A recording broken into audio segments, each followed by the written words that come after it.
this problem, we're going to deal with the consolidation of a subsidiary that we own 100%. So it tells us that the parent acquires the subsidiary by exchanging 60,000 shares of its $1 par value common stock at a market value of $27 for all of the outstanding voting shares. So we've acquired them 100%. On the acquisition date, the subsidiary's individual net assets equaled their fair values except for property, plant, and equipment, which the subsidiary had undervalued by $108,000.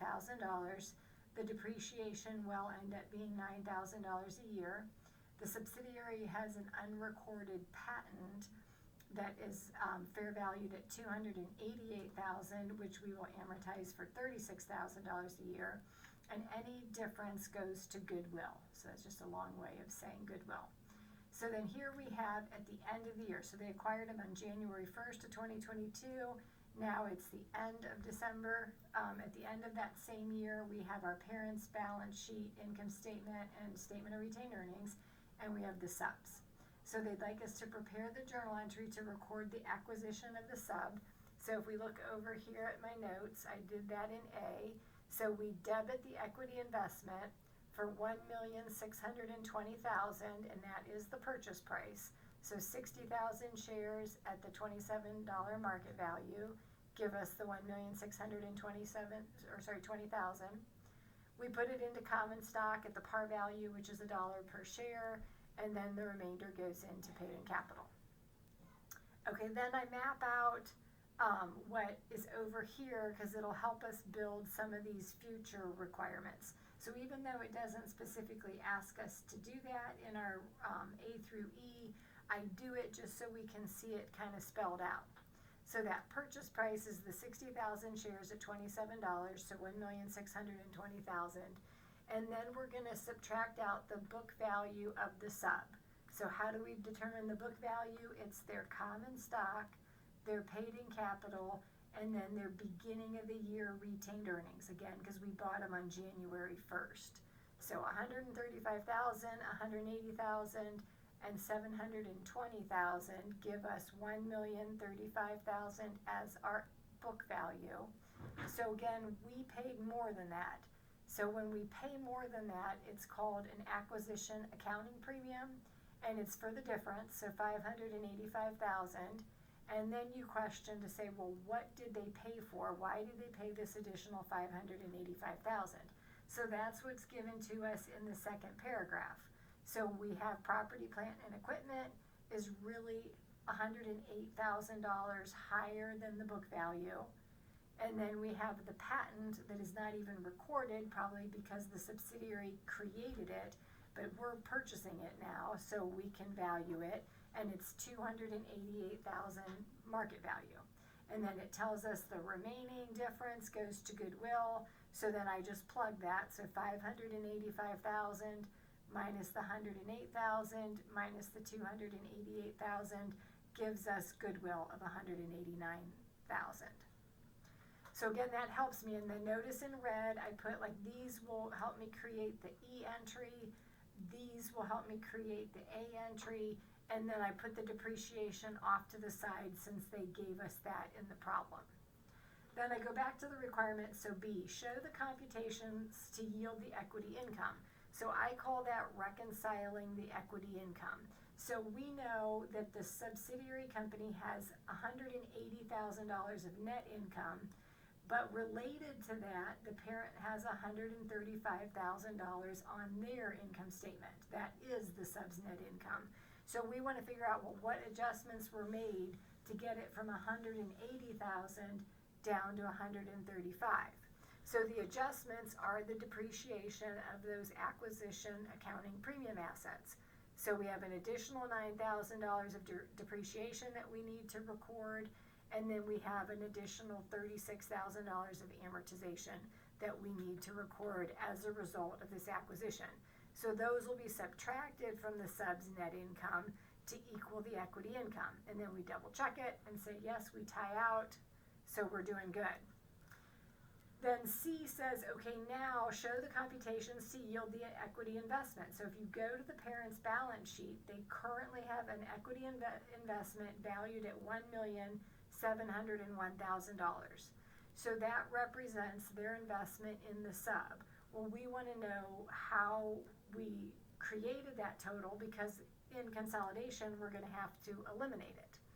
So that's kind of how I map it out, is by entry. So our E entry, we eliminate the equity of the sub. So the common stock, again, off of their balance sheet is $135,000. Paid in capital off of their balance sheet is $180,000. And then remember, we always go to our beginning of the year retained earnings. So our beginning of the year retained earnings are on the statement of retained earnings, and that's the $720,000. Then we record those acquisition accounting premiums. Those are also tied up in this equity investment. So our property, plant, and equipment is $108,000, our patent is $288,000, and our goodwill is $189,000. Then we have our current year activities. So again, because now we're at the end of 2022, so the subsidiary has had net income and they've paid out dividends. So then the equity income, the $135,000, is hung up in our equity investment. And then those dividends that the subsidiary pays all go to the parent. So the parent receives the cash, so cash comes in and they credit the equity investment. So we've got to subtract those dividends out. So then now if you add those three together, which again to me, it's the E entry, the A entry, and the C entry, you see that you tie out to the $1,701,000. Then D says, okay, now prepare those journal entries. So again, because of the way that I set the problem up in the first place, we really have already done all the legwork for this. So our E entry, we're debiting common stock, debiting paid in capital, and debiting the beginning of the year retained earnings. Again, all for the subsidiary company balances. And then we're crediting the equity investment for that total.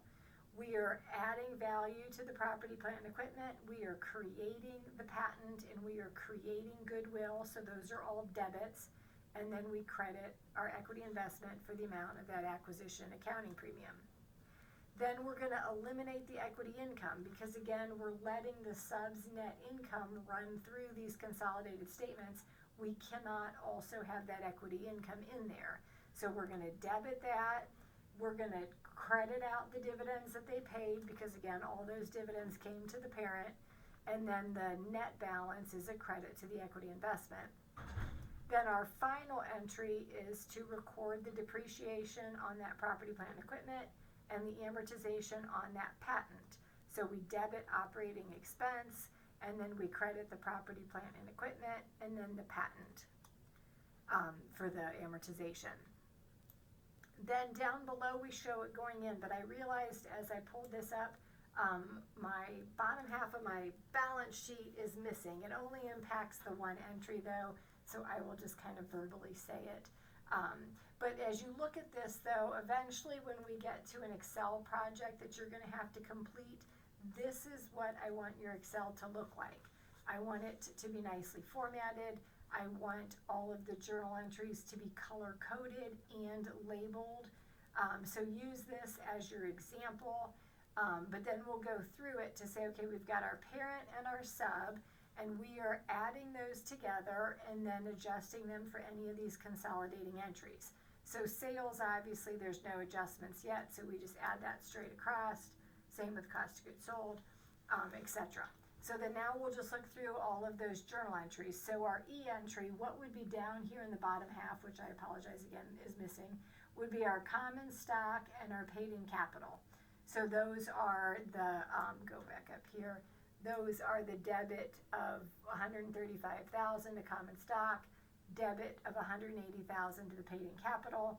Then our beginning of the year retained earnings debit is up in our statement of retained earnings, and then that whole credit goes to the equity investment. Then our A entry, we are increasing the value of property, plant, and equipment, creating a patent, creating goodwill, and that offset is a credit to the equity investment.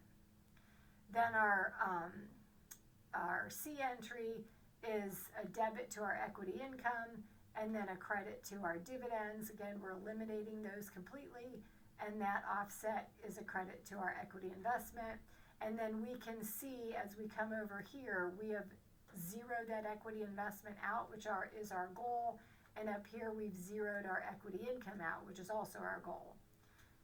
Then we record our depreciation, so we debit the operating expense for the $45,000, and we credit our property, plant, and equipment, and then our patent for those amounts. And then we run through, so those are all of our journal entries. We run through these double checks. We always want to make sure our equity income is zero. We always want to make sure our consolidated income equals the parent's income. Our statement of retained earnings, our consolidated statement of retained earnings should equal the parent's, because that's all that's left is the parent. The sub is completely owned by them. The equity investment should be zeroed out. So you want to look through all of those double checks when you're done with your consolidation problem, because then you'll know for sure that you did it correctly.